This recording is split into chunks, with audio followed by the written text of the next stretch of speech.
వాస్తవానికి చాలా జాగ్రత్తగా చంద్రబాబు గారు అడుగులు వేస్తున్నారు. కూటమి అంటే ఇదివరకటి రోజుల్లో డామినేటింగ్ రోలే పోషించేవాడు. భారతీయ జనతా పార్టీ ఉన్నప్పుడైనా, అంతకుముందు నేషనల్ ఫ్రంట్ అయినా, యునైటెడ్ ఫ్రంట్ అయినా, అప్పట్లో బీజేపీ ఎన్డీఏలో తను భాగస్వామి అయినా ఎక్కడికక్కడ లీడ్ రోల్ పోషించడంతో పాటుగా కింద వాళ్ళని తొక్కేస్తారన్నటువంటి పేరుండేది.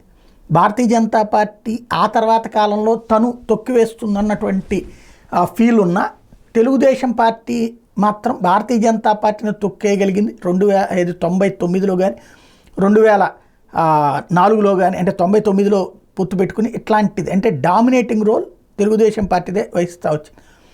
అందుకనినే తెలుగుదేశంతో కలవడానికి కమ్యూనిస్టులకి ఇటు భారతీయ జనతా పార్టీ కలవడం అయితే కలిశారు, కానీ తాము బాధపడ్డామే తప్పించి టీడీపీ వల్ల ప్రయోజనం పొందలేదన్న ఫీలింగ్ ఉండేది.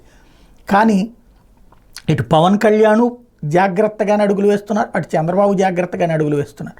ఇద్దరికి జగన్ అనేటటువంటి ఒక శత్రువు చాలా ప్రమాదకారి.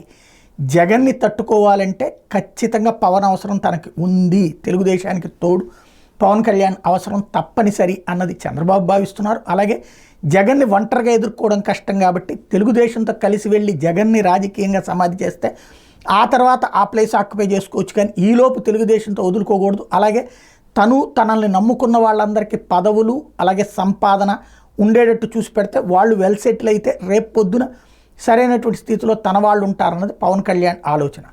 అందులో భాగంగా ఎక్కడికక్కడ షేరింగ్లు అడిగి తీసుకుంటున్నటువంటి పరిస్థితి.